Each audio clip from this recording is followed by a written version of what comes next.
chia qua vang ni anti min là cả min chung nung pi amma bam tu min dang lo ni cho khoan hu nát min cái danh na ăn cal na min Kora herding sung asi Til di kona kin na khat mi min Ama bantu kum lo Chim tua Jesu Christ min chu Than tua kan cha thi sen luan na kong chu Phuang tua kan kan na kong phong cha hi Kan sa pi lai lo ko le dong tiang in Mi bian dia ni thei di kong na se Sung sang nga ka kan pe tu chu Kan mi fa ka si sung zalin Kai por hot pi lai Bo le dong tiang in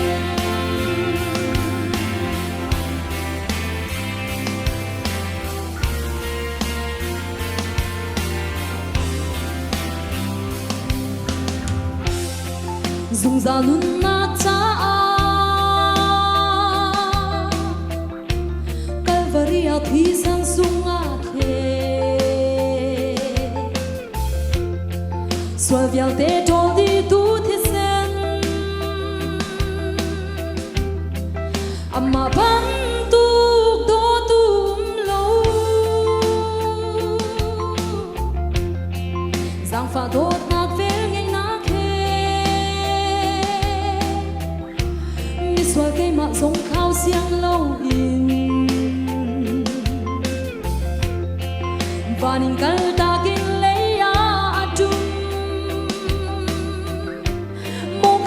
Boy pa chu thang cha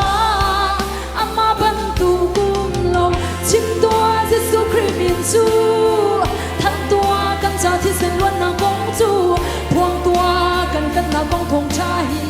kan sa pi lai lo fo le dong tiang in mi vian vian ni thei di kong na se sung san na ka kan pe tu chu kan mi fa ka si sung za din kai por hot pi lai fo le dong tiang in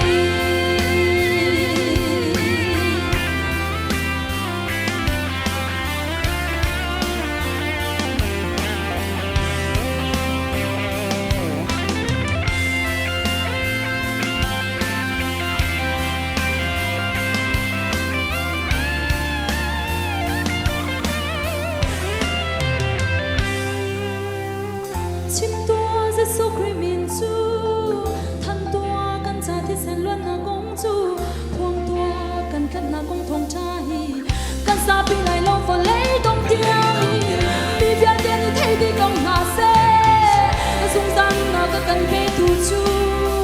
Kan mi fa ka si sung za li Kai por hot pi lai fo le dong tiang Sung sang na ka kan pe tu chu Kan so thiên na ki se na kan pe Kan luat na kan pe na koi Sung sa lên ka thang chất lai amen Sung sa na ka kan pe tu chu Kan so thiên na ki se na kan pe Kan luat na kan te na koi Sung sa lên ka thang chất lai amen